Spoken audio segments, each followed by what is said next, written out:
Now this is what we're feeding this year. We started at the back of our bale clamp to use the old stuff up, which is 3 seasons old. And this is actually not silage, it's more like haylage. And it is lovely stuff. There's almost a alcoholic smell of it. Treacly smell, absolutely lovely it is. And the sheep are loving it.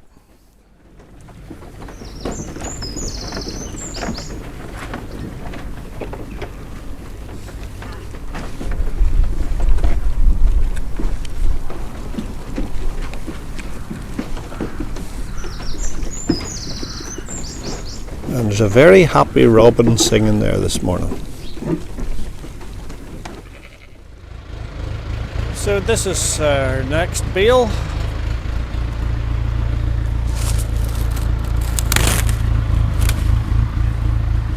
And this is our old sheep Nivea. She just comes out for a wee bit of meal there, so pokes about the place.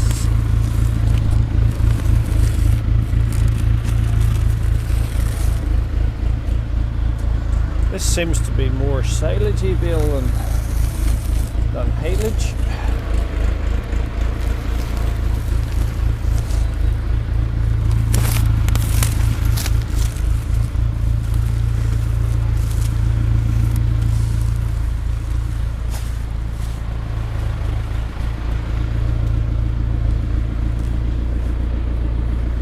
That smells lovely anyway.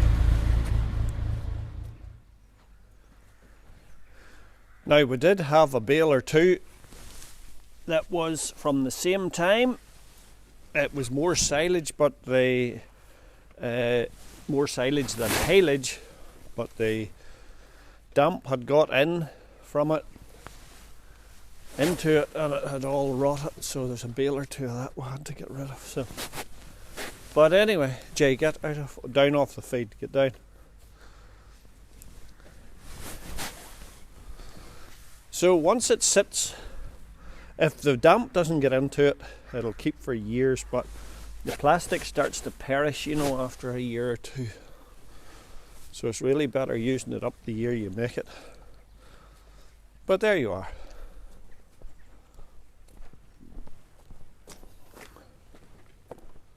Now this is Wednesday of this week past, and I'm in Macharagall Methodist Church Hall, where I was doing a little talk on the wild deer shipwreck.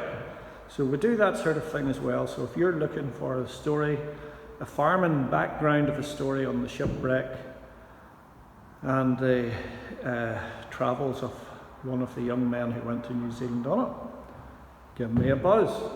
Now, just by chance, this man here worked on Kearney Farm and his cousins owned it. So there you are. He's worried looking. Now, just on my way home here from that talk on the wild deer I was doing, the boys are at the spuds here, Cumber.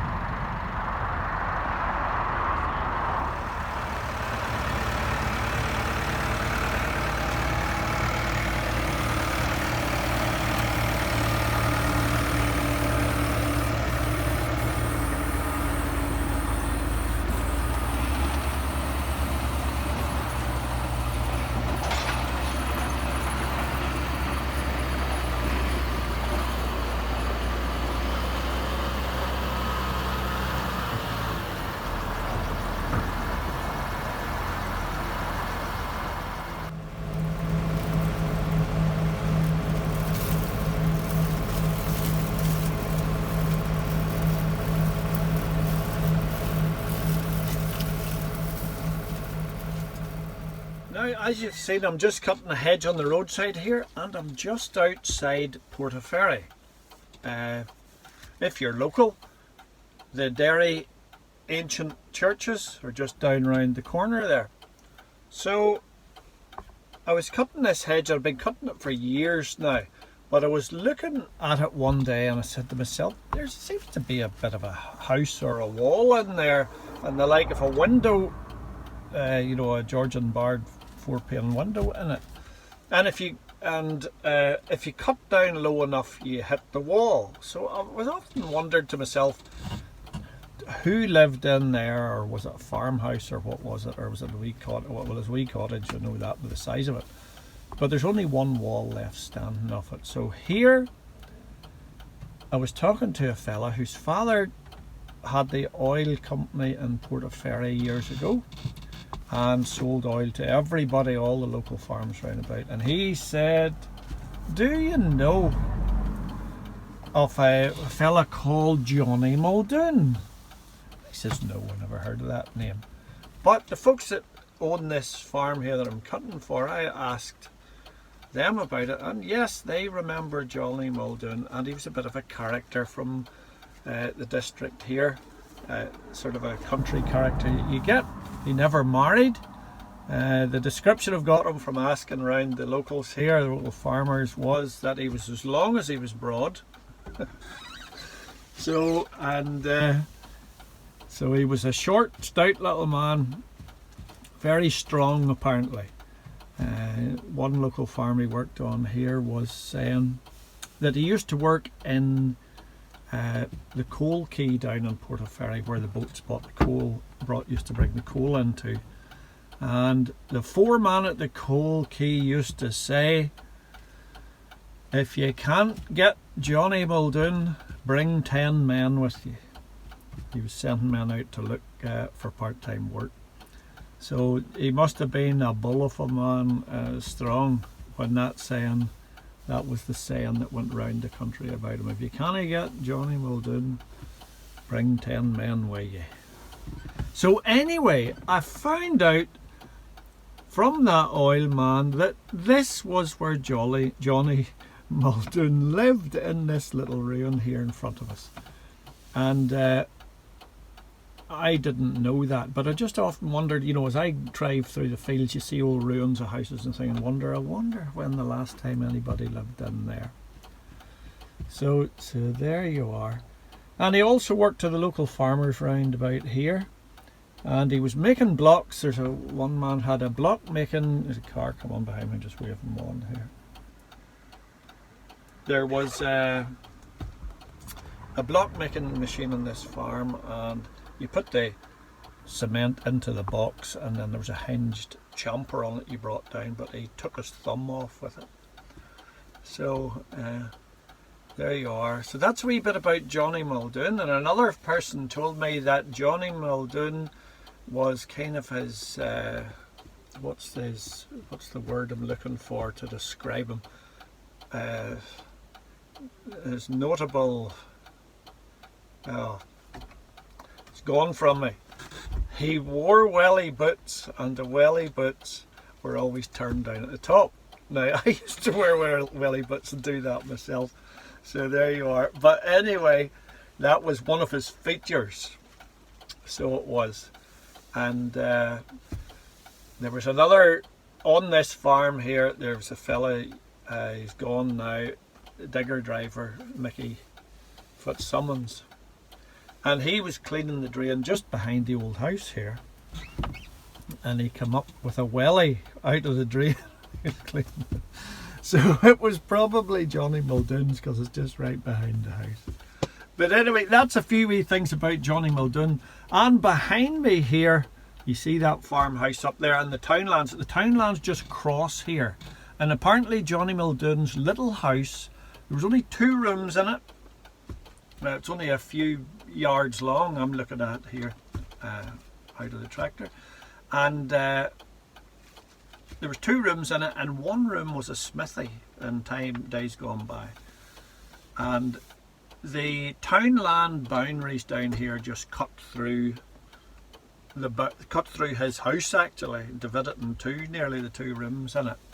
So one side of his house was Derry, as in not London Derry, ancient monuments down the road here at Portaferry. And this side up here was what I would pronounce Ballyadam, but the locals pronounce it Balladam. And that's just up behind me here. Then over the road on the other side, that's Derry as well. So there's 2 fields of that farm and dairy. Ballyadam, Ballyadam, but the locals pronounce it Ballyadam. Ballyadam behind me up here, and then we're into Ballybrannigan at this side. So the 4 townlands is this kind of a meeting point for all the townlands here, just at this house where Johnny Muldoon lived. And by the way, his nickname was Johnny Muldoon. His real name was Johnny McMillan. I'm glancing at a few notes I have because I can't remember all this, and I was asking different people.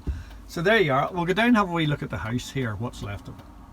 So it's just this little bit of a hedge here in front of us. And the wall of the house is actually in there. And if you're not careful, you hit it. And there you are, where we're just trimming it up and tidying it. But we'll jump over into the field. Over you go, Jay. Come on. Come on. So there's the gable wall of his house there. And you can see it's fenced off.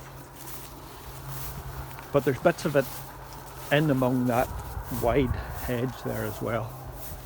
And he's actually built on the rock here. It's a solid rock in there. So, as we used to sing at Sunday school, the wise man built his house on the rock. So there you are, that's the story of Johnny Muldoon from Portaferry. Oh, and the other little thing I forgot to tell you was that he wasn't married. His transport was a bicycle. I'm looking at this lovely clouds behind me here. Where are they? There. The colour of them is amazing. So what I forgot to tell you was that Johnny Muldoon went into Portaferry when he got oil. The fella tells me that it was TVO. He got 5 gallon of TVO, so I don't know whether they had a heater or what ran on that. But that's what he got, and he came in on the bicycle to Portaferry, to the oil depot, to pay his bills. And he leaned against the doorway like this here and waved at everybody that went by. So there you are, lovely evening tonight. Clouds are amazing. I can't get this to pick it up here. I'm trying to, yeah, there we are now. Beautiful colours in it. So there is. Anyway, it's almost time to finish up, and the tractor's parked in not a very good place here, so we'll get going. So that's Johnny Muldoon's house, long gone, and Johnny's long gone. We're talking about 50 years ago, as far as I know, or thereabouts. Now, in my travels around, I came on this ledger, and it's actually from the oil company in Portaferry. And what I was wanting to find was if there was any record at all of Johnny Muldoon in it. Because we know that he came down to the depot on his bicycle, and if the weather was good, he didn't have wellies on, he had hobnail boots. He didn't believe in boot polish, he just painted them with black paint to keep them shiny. And he was paying for his 5 gallon of TVO, but we can't find a record of him in the book here. But when I opened the first page, the very first entrance, Angus Brothers Ballygarvan, on page 3. Now have a look at this. The year's 1971, and on the 20th of April 71 you bought 255 gallons of diesel, and it was £23.37p, and just below 80 gallons of Derv, £23.83. And when I turn over the page, there's another notorious man lived just outside Portaferry. He bought 185 gallons of diesel on May the 22nd, 1971, and he paid £16.96 for it.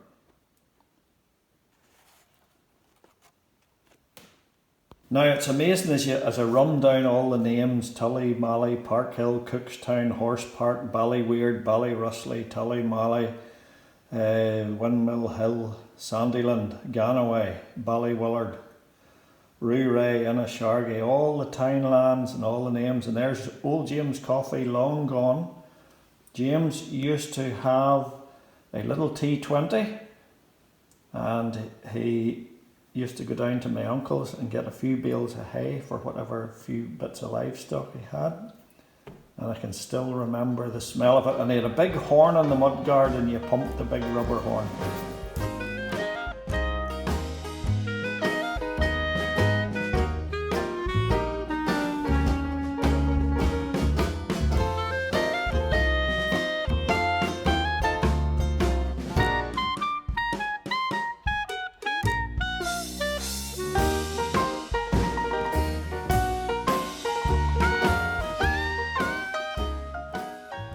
Where's the sheep? Are the sheep here?